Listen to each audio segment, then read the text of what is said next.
நம்முடைய அண்ணாமலை அவர்கள் நடத்திய அந்த சாட்டையடி போராட்டம், அறப்போராட்டம், ஆன்மீக போராட்டம், அதற்கு இந்து மக்கள் கட்சி இந்த சாட்டையை சுழற்ற வேண்டிய இடத்துல இன்னைக்கு அமித்ஷா இருக்கிறார்.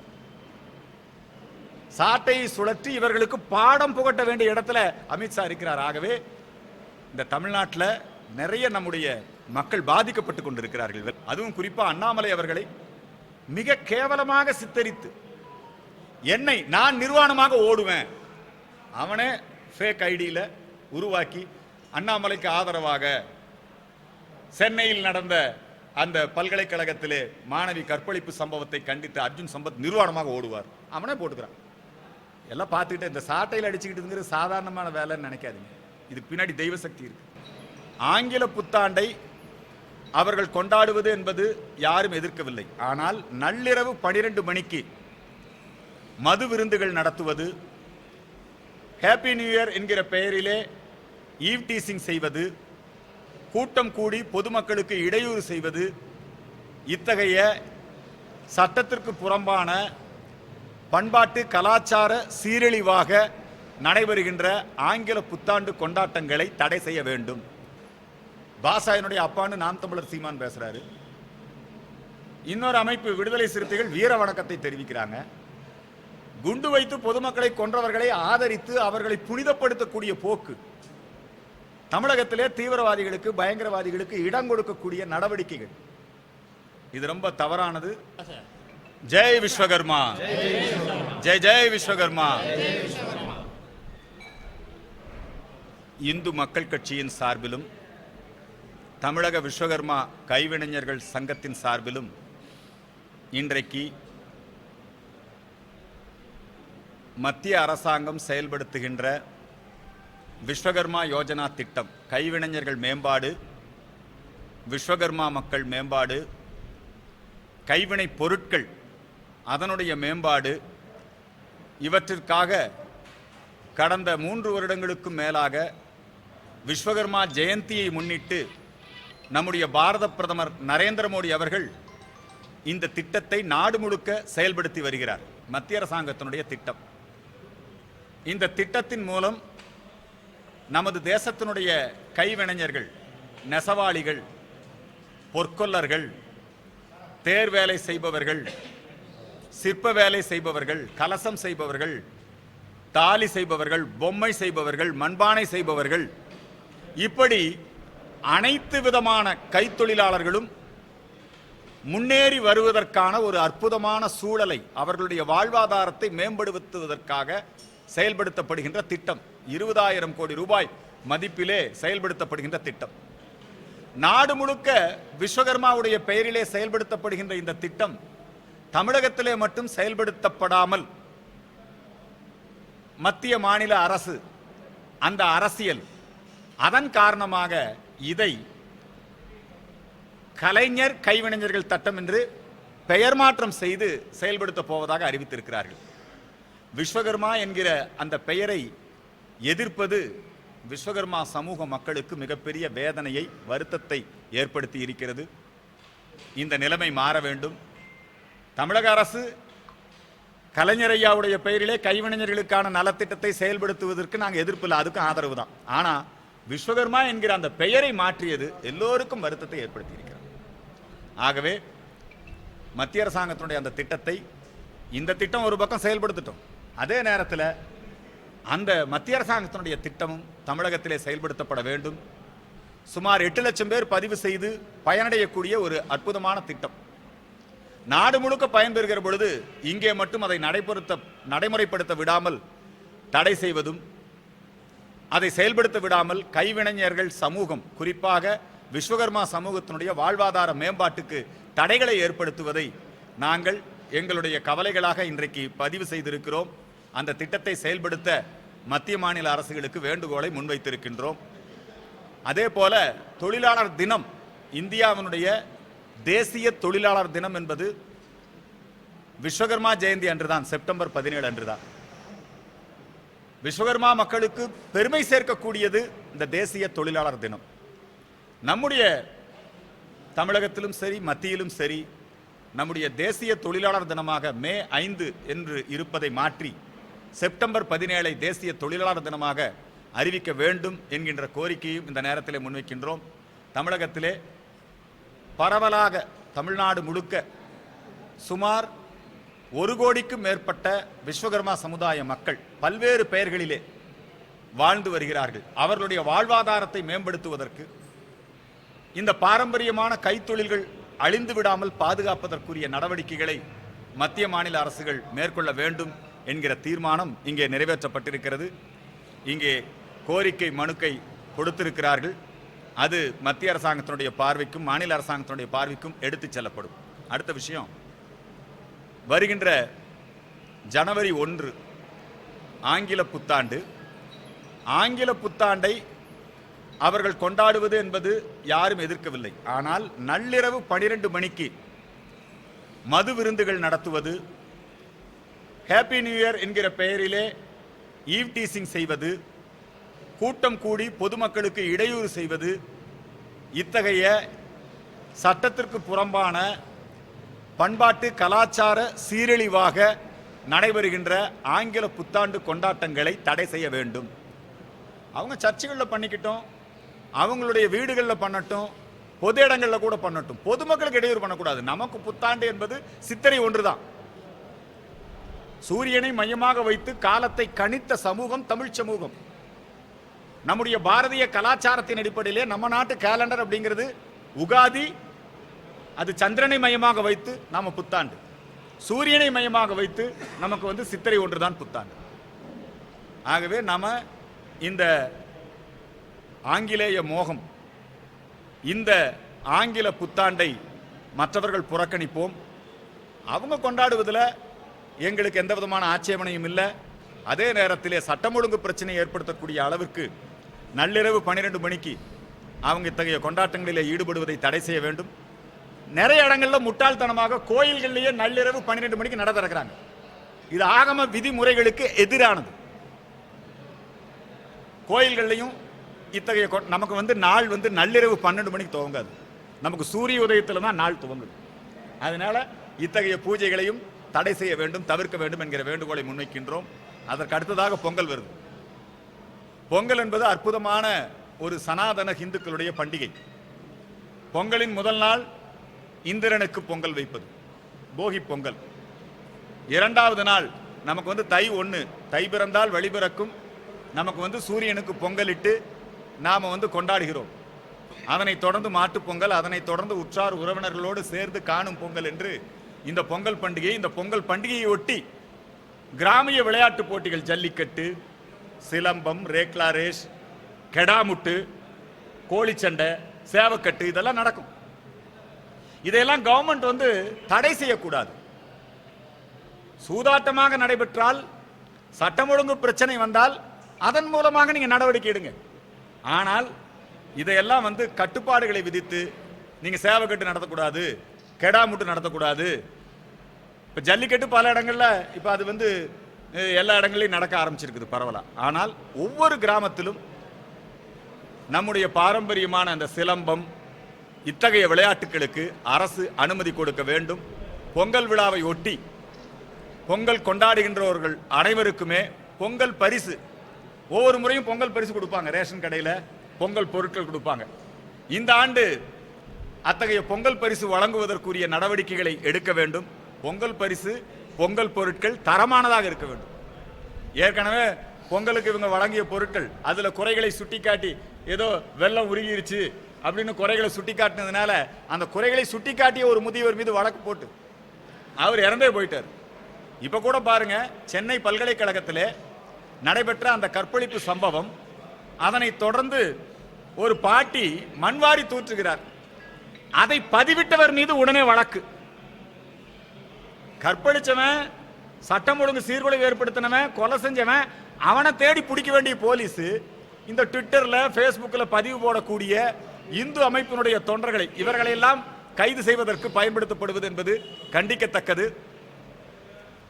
நம்முடைய அண்ணாமலை அவர்கள் நடத்திய அந்த சாட்டையடி போராட்டம், அறப்போராட்டம், ஆன்மீக போராட்டம், அதற்கு இந்து மக்கள் கட்சி இந்த சாட்டையை சுழற்ற வேண்டிய இடத்துல இன்னைக்கு அமித்ஷா இருக்கிறார்.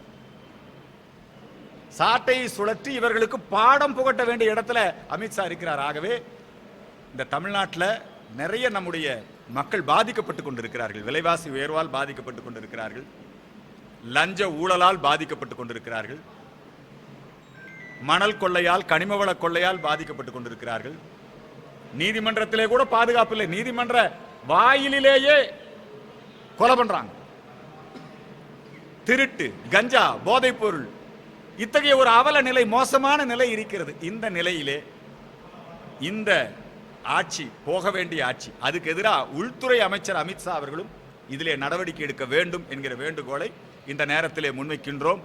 இந்த பொய் வழக்கு போடுவது, ட்விட்டர்ல கருத்து சொன்னா பொய் வழக்கு போடுறது, இதையெல்லாம் தவிர்க்க வேண்டும் என்கிற வேண்டுகோளை முன்வைக்கின்றோம். அனைவருக்கும் பொங்கல் நல்வாழ்த்துக்கள்.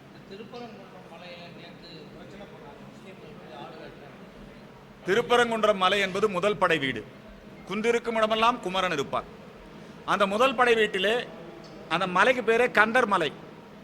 அங்க மேல வந்து சோமாஸ்கந்தர் வடிவத்தில் காசி விஸ்வநாதர், விசாலாட்சி, அங்கே முருகன், கார்த்திகை தீபத்தூண், இதெல்லாம் அங்க இருக்கு. அந்த இடத்துல படையெடுப்பு காலத்தில் அங்கே சில இஸ்லாமிய தளபதிகளை புதைத்து விட்டார்கள். அங்கே ஒரு தர்காவை உருவாக்கி இருக்கிறார்கள். இப்போ அதில் நம்ம ஒன்றும் பிரச்சனை பண்ணல.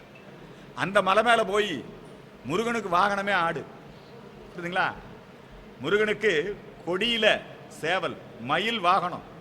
அதுக்கு முன்னாடி சூரனை வதம் பண்றதுக்கு அப்புறம் தான் மயில் வாகனம். அதுக்கு முன்னாடி முருகனுக்கு ஆடு, புரியுதுங்களா? அந்த ஆட்டை வெட்டி பலி கொடுப்பது என்பது ரொம்ப தவறானது.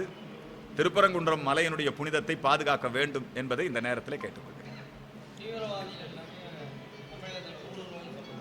தமிழகத்திலே பயங்கரவாதிகள், தீவிரவாதிகள் நிறைய பேர் ஊடுருவி இருக்காங்கிறது என்ஐஏ இங்க வந்து நிறைய நடவடிக்கை எடுத்துக்கொண்டிருக்கிறது.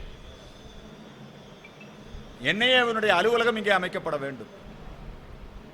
சமீபத்திலே கோவை குண்டுவெடிப்பு குற்றவாளி பாஷா அவருடைய இறுதி ஊர்வலத்தை நடத்துவதற்கு அனுமதி கொடுத்ததும், அந்த பாஷாவை வந்து முஸ்லீம்களுடைய தலைவராக சித்தரிக்கக்கூடிய வகையில் பாஷா என்னுடைய அப்பான்னு நாம் தமிழர் சீமான் பேசுறாரு.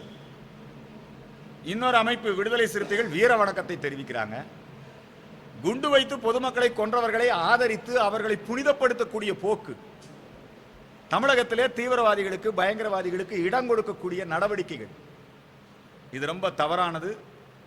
இங்க காஷ்மீர்ல தான் இந்த மாதிரி பயங்கரவாதிகள் அவங்களுடைய இறுதி ஊர்வலத்தில் வெவ்வேறு தீவிரவாத அமைப்பை சேர்ந்தவங்க பங்கெடுத்துக்குவாங்க. இந்த பாட்சாவுடைய ஊர்வலத்தில் நிறைய அமைப்புகள் பங்கெடுத்திருக்காங்க. அதையும் என்ஐஏ கண்காணிக்கணும், நடவடிக்கை எடுக்கணும். தமிழகத்தில் இந்த பயங்கரவாதம், இந்த தீவிரவாதம், இதையெல்லாம் தடை செய்ய வேண்டும் என்பதை இந்த நேரத்திலே ஒரு கோரிக்கையாக முன்வைக்கிறேன். இது ரொம்ப ரொம்ப துரதிர்ஷ்டமான ஒரு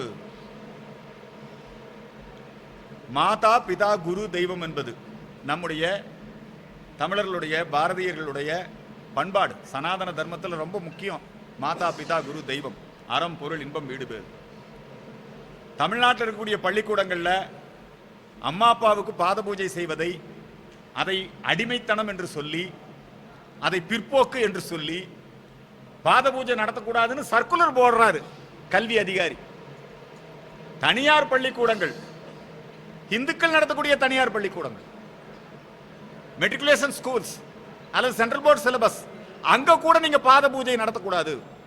எல்லா ஸ்கூல்லையும் பெற்றோருக்கு மதிப்பு கொடுக்கக்கூடிய வகையில், ஆசிரியருக்கு மதிப்பு கொடுக்கக்கூடிய வகையில் அவங்க வந்து இந்த பாத பூஜை செய்வது என்பது நம்ம நாட்டில் ரொம்ப வழக்கம். இந்த தமிழருடைய கலாச்சாரத்தை இவங்க போய் கட்சி தலைவர் காலில் விழுகிறான் இல்லைங்களா? அதெல்லாம் வந்து வரவேற்கத்தக்கது. சட்டசபையில் காலில் விழுகிறாங்க, அதெல்லாம் வரவேற்கத்தக்கது. அம்மா அப்பாவுக்கு மாணவர்கள் பூஜை பண்றதை தடை செய்ய வேண்டும் என்கின்ற அந்த சர்க்குலரை, அந்த சுற்றறிக்கையை தமிழக கல்வித்துறை அமைச்சர் திரும்ப பெற வேண்டும். தமிழகத்தில் இந்துக்களுக்கான கல்வி வேண்டும். பைபிள் கல்வி இருக்கு தமிழ்நாட்டில், அதுக்கு எந்த தடையும் கிடையாது. இவங்களே போய் கலந்துக்கிறாங்க. கிறிஸ்துமஸ் விழாவிலே திமுகவே கிறிஸ்துமஸ் விழா நடத்துகிறது. கிறிஸ்துமஸ் விழாவிலே திமுக அமைச்சர்கள் பங்கெடுத்துக் கொள்கிறார்கள். ரம்ஜான் விழா நோன்பு திறக்கிறது, அதில் அவங்க போய் பங்கெடுத்துக்கிறாங்க. ஏன் தமிழ்நாட்டில் வந்து இந்துக்களுக்கான ஒரு கல்வியா இருக்கக்கூடாது?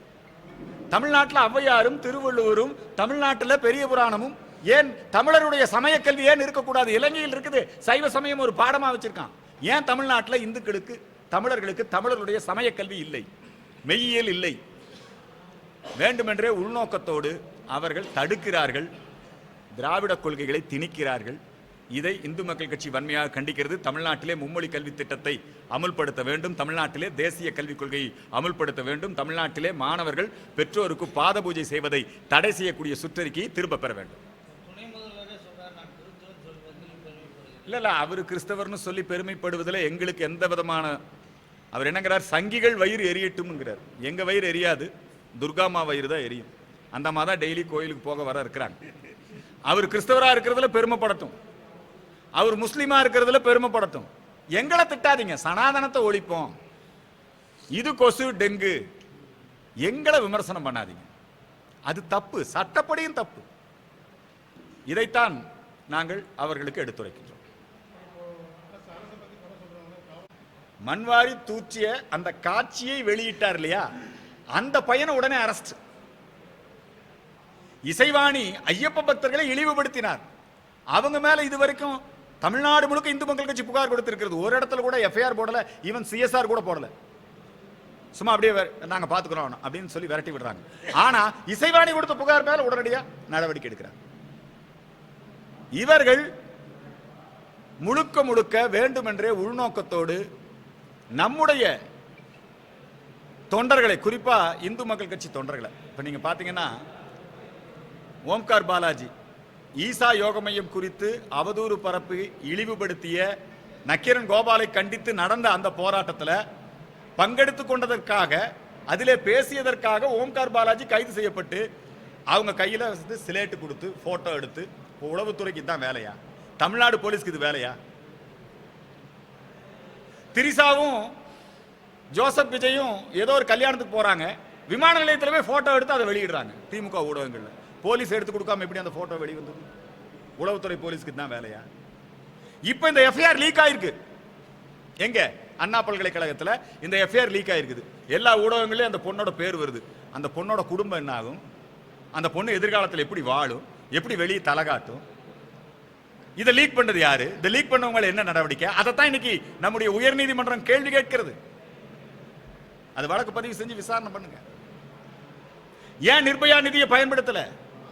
இந்த கேள்வி கேட்டா உடனே கேள்வி கேட்டவன் மேல வழக்கு. இம்மென்றால் சிறைவாசம், ஏனென்றால் வனவாசம்ங்கிற மாதிரி.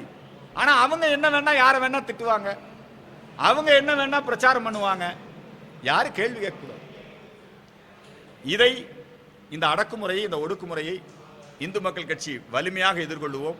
அதுவும் குறிப்பா அண்ணாமலை அவர்களை மிக கேவலமாக சித்தரித்து, என்னை நான் நிர்வாணமாக ஓடுவேன், அவனே ஃபேக் ஐடியில உருவாக்கி அண்ணாமலைக்கு ஆதரவாக சென்னையில் நடந்த அந்த பல்கலைக்கழகத்திலே மாணவி கற்பழிப்பு சம்பவத்தை கண்டித்து அர்ஜுன் சம்பத் நிர்வாணமாக ஓடுவார், அவனே போட்டுக்கிறான். அவன் மேல என்ன நடவடிக்கை எடுத்தீங்க? உங்க ஐடி விங் தான் பண்ணுது. ஆகவே இந்த விஷயங்கள், அதே மாதிரி என்னுடைய குடும்பத்தை பற்றி, என்னுடைய மனைவி குறித்து, என்னுடைய மகன் குறித்து, அண்ணாமலை குறித்து, அண்ணாமலை வந்து மிக மோசமாக திமுகவினுடைய சமூக ஊடகத்துறை, திராவிட கழகத்தை சார்ந்தவர்கள் இவர்கள்லாம் மிக மோசமாக இதெல்லாம் பண்ணுங்க. எல்லாம் பார்த்துக்கிட்டு இந்த சாட்டையில் அடிச்சுக்கிட்டு சாதாரணமான வேலைன்னு நினைக்காதீங்க. இதுக்கு பின்னாடி தெய்வ சக்தி இருக்கு. காந்தியடிகள் உண்ணாவிரதம் இருந்தார், தன்னைத்தானே வருத்தி கொண்டார். புரியுதுங்களா? எங்க நாட்டில் தன்னைத்தானே வருத்தி கொண்டு ஆண்டவன் கிட்ட வேண்டுதல் வைக்கிறதுங்கிறது எது இருந்தாலும் எங்களுக்கு போராட்டம் நடத்துறதுக்கு அனுமதி இல்லை.